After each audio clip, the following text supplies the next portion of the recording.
Welcome to my vlog! So my name is Luis and this is Learning with Your Majesty. So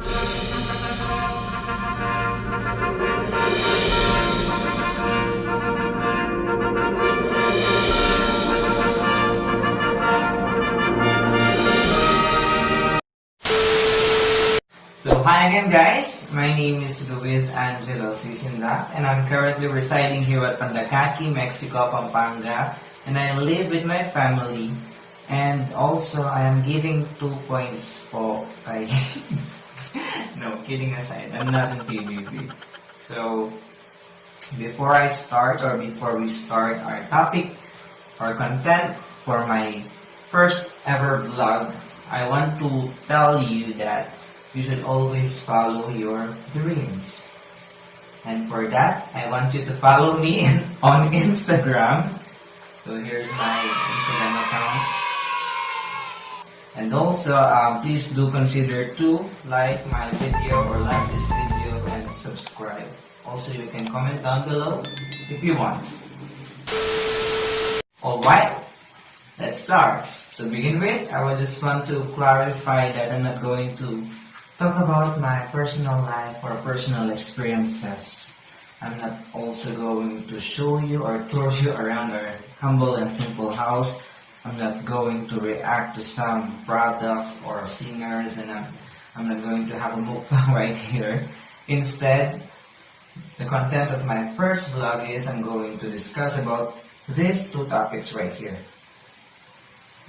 Yes, the first one is computer-mediated communication, and the second one will be mobile-assisted language learning. So these are materials that help the teachers or the instructors and the learners in acquiring or learning a knowledge, specifically in language learning. So these two are under language learning materials. First, what are language learning materials? So based on what I've searched, language learning materials are anything that is used by the teacher or learner to facilitate the learning of a language. So basically, language learning materials are the tools that help us to increase our knowledge or experiences in learning a particular language. But we're not going to talk about them. I'm not going to elaborate more of language learning materials, because we're going to focus on two topics. The first one is computer-mediated communication. The second one will be mobile-assisted language learning materials. Now we're going to talk about our first topic, and it's about computer-mediated communication. What is computer-mediated communication? So based on what I've searched, it is defined as any communicative transaction that occurs through the use of network computer. And it has two types, or it is divided into two. We have synchronous and asynchronous. So what is synchronous? So synchronous occurs when communication happens between two actively communicating partners. Simply means that learning happens at the same time between the instructor and the learner. So also means that there is a real-time interaction between them. Some examples are video conferencing and instant messaging. But of course, there are some circumstances that could disrupt the connection or interaction between the instructor and the learner.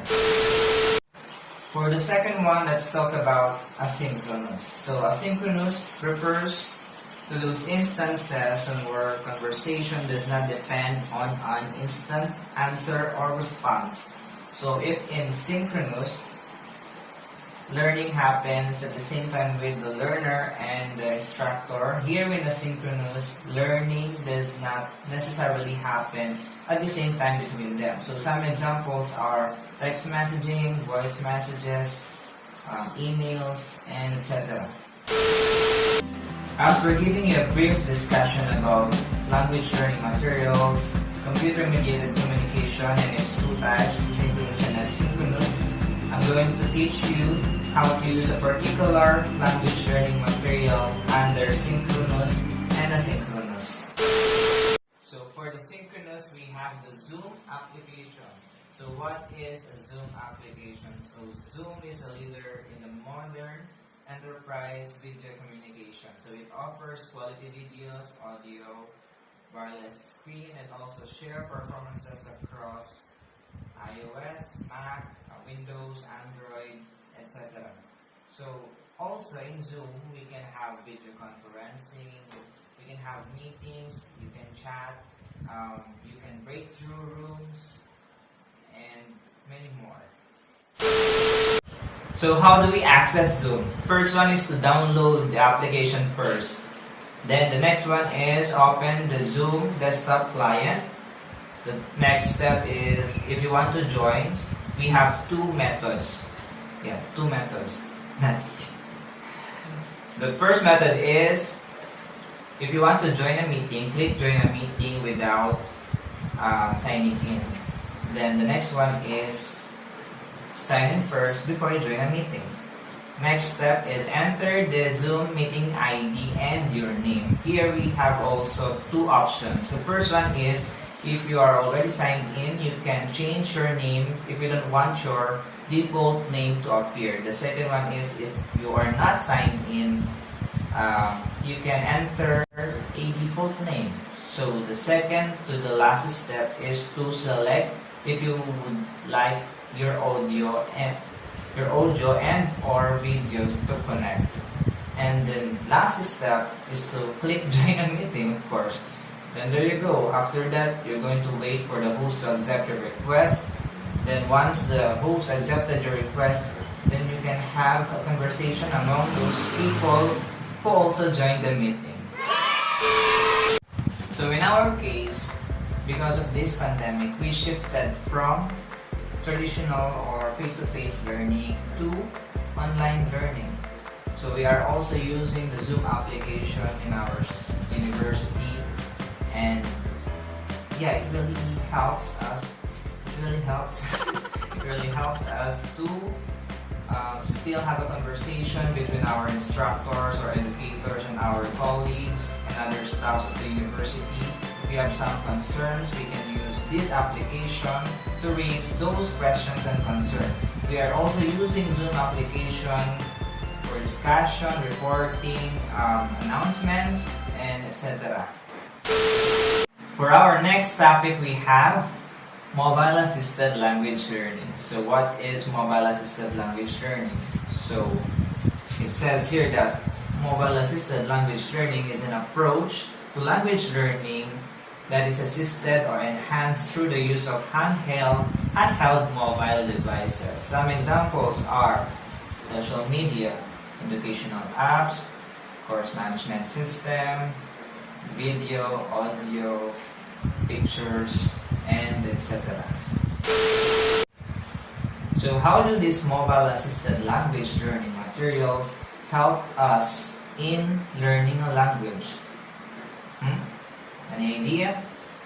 So that's what I'm going to discuss. I'm going to give you examples on how these mobile assisted language learnings help us in learning a specific or particular language or in gaining knowledge. For our first example, we have taking pictures. Yes, you've got it right. So we can teach a particular lesson through only using pictures. How? So that's the question, right? How? So we can ask our students to take some photos of menus, street signs, advertisements, posters in English, textbooks, etc. Then ask them again to spot or analyze the text first and spot if there are some incorrect spellings, grammar issues, apostrophe, etc.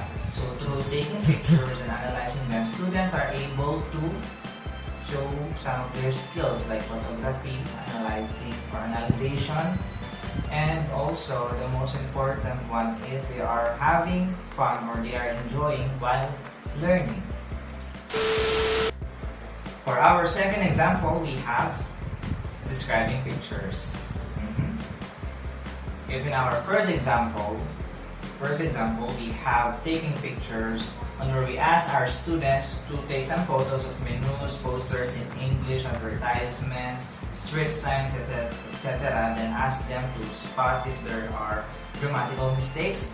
Here in our second example, we can ask our students to choose the best photo for them from their gallery, and then ask them to describe that photo, and through performing that task or activity, students are able to improve their communication skill or their speaking skill, also their cognitive skill, because they are reminiscing on what happened in that specific photo that they chose. For the synchronous part, we have Gmail. Gmail is an easy-to-use email application that keeps our messages safe. So how to access Gmail? First one is to open the Gmail application, then sign in. Third one is to allow Google to sign into your account. The last one is to follow the steps to log in. The question now is, how do this Gmail application help us in learning? So for me, the Gmail application helps us in learning through keeping our files and messages safe, because Gmail also help us in sending some files like worksheets, textbooks, modules, etc. And through that, students are able to receive those tasks, and after receiving those tasks and doing those tasks from getting it through Gmail, they are also able to send it back to the instructors or to their teachers. So that's why Gmail also help us in learning. So before I end this discussion, I would like to share a video where I had a chance to interview one of my previous English teachers when I was a senior high school student. So I asked my previous English teacher on whether she has the knowledge or is she familiar with computer-mediated communication and mobile-assisted language learning. The second question is, if yes, does she use these language learning materials in her class? And the third question is, what are her criteria in choosing or selecting the language learning materials?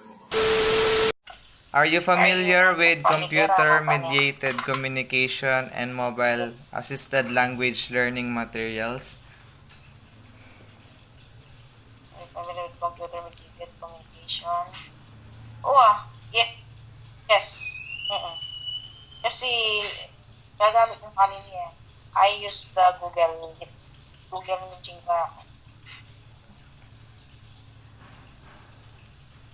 Ano pa yung videos and audios? So, what are the... Yes, yung answer ko lang. Aside... Diba? Opo, ma'am. Of course, do you use those language in your class? Siyempre, you already mentioned that you are using Google Meet, right, ma'am? So, what are your criteria po in using in using those chosen language materials? Criteria. Maybe the criteria that I selected is the